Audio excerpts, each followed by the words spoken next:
नमस्कार दोस्तों, आप सभी का आपके अपने YouTube चैनल महेंद्रगढ़ व्लॉगर रेखा तंवर में बहुत बहुत स्वागत है।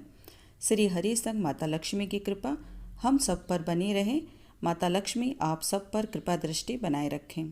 एकादशी तिथि पर तुलसी पूजा किस प्रकार से करें, तुलसी जी में जल दें या ना दें, यदि एकादशी रविवार के दिन पड़ रही है तब हम तुलसी पूजा किस प्रकार से करें, तुलसी जी के पत्ते कब तोड़ें, और यदि तुलसी के पत्ते हमने तोड़ के नहीं रखे हैं तब हम तुलसी पूजा किस प्रकार से करें, तुलसी माता में क्या भोग लगाएं, ये सभी छोटी छोटी महत्वपूर्ण बातें आज मैं आप सबके साथ शेयर करने जा रही हूँ। यदि आप भी एकादशी तिथि पर या रोज़ तुलसी पूजा करते हैं तो आप सभी को ये नियम अवश्य ही पता होने चाहिए, ताकि माता लक्ष्मी, श्री हरि और तुलसी माता की कृपा आप सभी पर बनी रहे, हमारी पूजा अर्चना में कोई भी त्रुटि ना हो। यदि आप मेरी वीडियो पर, मेरे चैनल पर आज पहली बार विजिट कर रहे हैं तो मैं आपसे रिक्वेस्ट करना चाहूँगी कि प्लीज़ आप मेरे चैनल को सब्सक्राइब ज़रूर कर लें, बेल आइकन को भी ज़रूर प्रेस कर लें, ताकि पूजा पाठ की, व्रत त्योहार की सभी वीडियो आप अपने फ़ोन पर देख पाएँ, मेरा कोई भी वीडियो आप मिस ना कर पाएँ। तो देखिए, एकादशी तिथि का जब भी आप व्रत करते हैं या नहीं करते हैं तो एकादशी तिथि पर तुलसी जी में आपको जल नहीं देना है। शास्त्रों में ऐसा कहा गया है कि एकादशी तिथि का व्रत स्वयं माता तुलसी जी करती हैं श्री हरि के लिए, और वो भी निर्जला व्रत। तो आप जब भी एकादशी तिथि का व्रत करते हैं या नहीं करते हैं, एकादशी तिथि पर आप भूल कर भी तुलसी जी में जल ना दें। हाँ, तुलसी जी में आप घी का दीपक आप ज़रूर लगाइए। तुलसी जी में जब भी आप घी का दीपक लगाते हैं तो थोड़े से अक्षत रखकर आप तुलसी जी की पूजा करें, उनको भोग लगाएं। भोग में आप क्या क्या लगा सकते हैं, यदि आप रोज़ भोग बनाकर तैयार करके तुलसी माता की पूजा करते हैं तो बहुत अच्छा है। कुछ ऐसे भी हैं जो रोज़ भोग तैयार नहीं कर सकते हैं, तो ऐसे में आप तुलसी पूजा में क्या भोग लगाएं, तो आप पंचमेवा का प्रसाद एक दिन बनाकर रख लें, जिसमें 5 तरह की मेवा मिलाकर एक डब्बे में रख लें। जब भी आप तुलसी पूजा करते हैं तो थोड़ा सा भोग आप तुलसी माता को जरूर अर्पित करें। यदि पंचमेवा भी नहीं है तो गुड़, किशमिश या मिश्री, इनमें से किसी एक चीज़ का भोग लगाकर आप तुलसी पूजा कर सकते हैं। जब भी आप भोग लगाएं तो तुलसी माता के नीचे कोई ऐसा पात्र रख लें जिसमें आप भोग को रख सकें। ऐसे ही आप तुलसी जी में भोग को ना रखें। यदि आप एकादशी तिथि का व्रत करते हैं तो आप कोशिश करें कि पहले ही आप तुलसी का पत्ता तोड़कर रख लें। वैसे कई दिनों में तुलसी का पत्ता नहीं तोड़ा जाता है, जैसे रविवार, एकादशी, अमावस्या, पूर्णिमा, संक्रांति, सूर्योदय से पहले और सूर्य अस्त के बाद। इन सभी दिनों में तुलसी के पत्ते नहीं तोड़े जाते हैं और बिना नहाए भी तुलसी का पत्ता नहीं तोड़ना चाहिए। तो ऐसे में कोई भी शुभ दिन और अच्छा सा समय देखकर आप तुलसी के पत्ते पहले ही तोड़कर रख लें, क्योंकि 11 दिन तक तुलसी का पत्ता बासी नहीं माना जाता है। यदि आपने कभी ऐसा किया कि आपने तुलसी का पत्ता नहीं तोड़ा है तो आप ध्यान से देखेंगे तो तुलसी जी के नीचे जो गिरे हुए पत्ते हैं उनको गंगा जल में धोकर आप एकादशी पूजन में आप उन पत्तों का प्रयोग कर सकते हैं, क्योंकि तुलसी जी को बासी नहीं माना जाता है, यह पूर्ण रूप से शुद्ध और पवित्र होती हैं। यदि आपके पास गंगा जल भी नहीं है तो आप तुलसी के पत्तों का थोड़ा सा रस निकाल कर आप गंगा जल की जगह भी तुलसी जी का प्रयोग कर सकते हैं। वो गंगा जल की तरह ही शुद्ध जल है, वो हो जाता है। एकादशी की तिथि का जो भी जातक व्रत करते हैं उन्हें इन नियमों को पता होना चाहिए कि एकादशी का व्रत करने वाले यह व्रत 3 दिनों तक चलता है। 10वीं तिथि से ही इस व्रत के नियम हैं वो लागू हो जाते हैं। 10वीं तिथि यानी कि सूर्यास्त के बाद आपको अन्न का सेवन नहीं करना है, मसूर की दाल, तामसिक पदार्थों का सेवन नहीं करना है और संयम का आपको पालन करना है। एकादशी तिथि के दिन सूर्योदय से पहले ही उठकर आपको स्नान कर लेना है। स्नान करते समय आप कोशिश करें उसमें तुलसी पत्ता या गंगा जल डालकर ही आप स्नान करें। स्नान करने के बाद पीले वस्त्र आप जरूर धारण करें।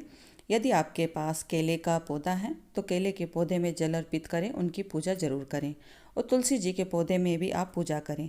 एकादशी तिथि के दिन आप तुलसी जी के पौधे में जल ना दें, उन्हें आप दीपक जरूर अर्पित करें, दीपक लगाएं, भोग लगाएं।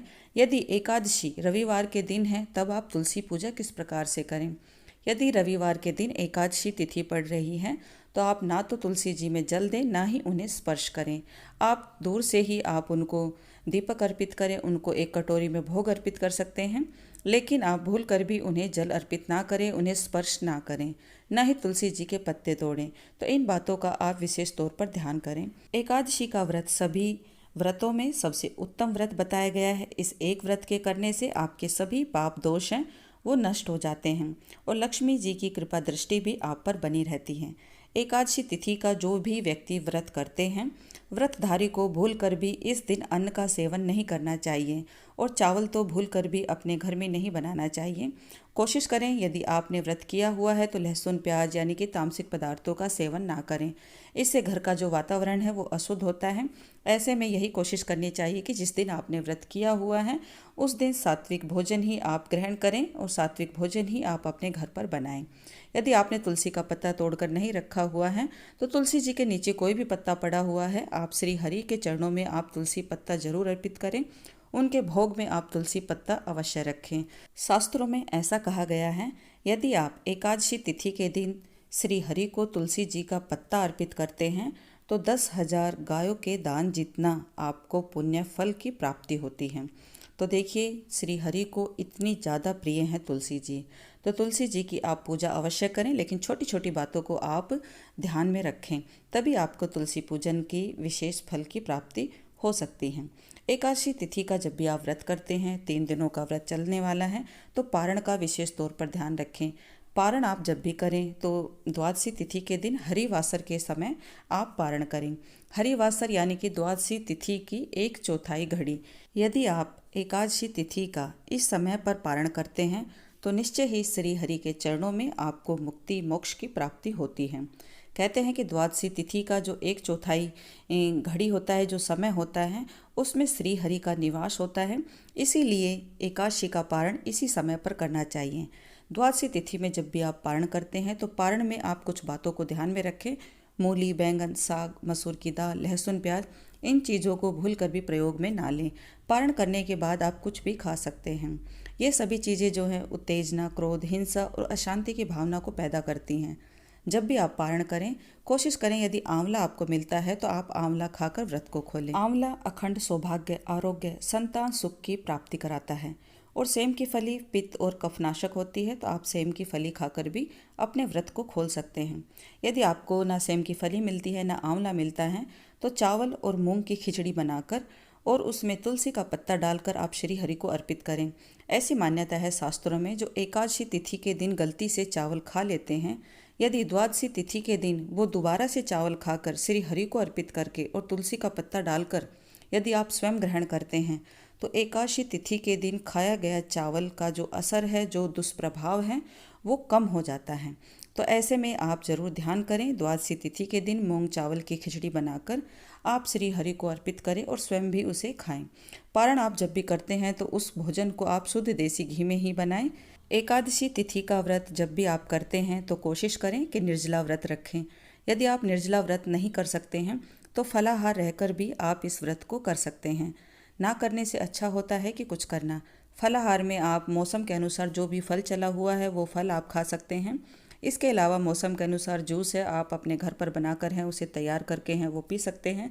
दूध, दही, लस्सी, ये सभी चीज़ें आप एकादशी के व्रत में आप ग्रहण कर सकते हैं। एकादशी के व्रत में जब भी आप फलाहार लेते हैं तो सिंघाड़े के आटे का या कुट्टू के आटे का, सामक का, साबूदाने का, इन चीज़ों में से कोई भी व्यंजन बनाकर आप उसे ग्रहण कर सकते हैं। इस तरह से आप एकादशी तिथि के व्रत को कीजिए। यदि आपका अब भी कोई प्रश्न है तो आप कमेंट करके मुझसे पूछ सकते हैं। श्री हरि माता लक्ष्मी की कृपा आप सभी पर बनी रहे। यदि वीडियो आपको पसंद आए तो इसे अपने फ्रेंड्स फैमिली में शेयर जरूर कर दें। वीडियो देखने के लिए आपका बहुत बहुत धन्यवाद। जय श्री हरि।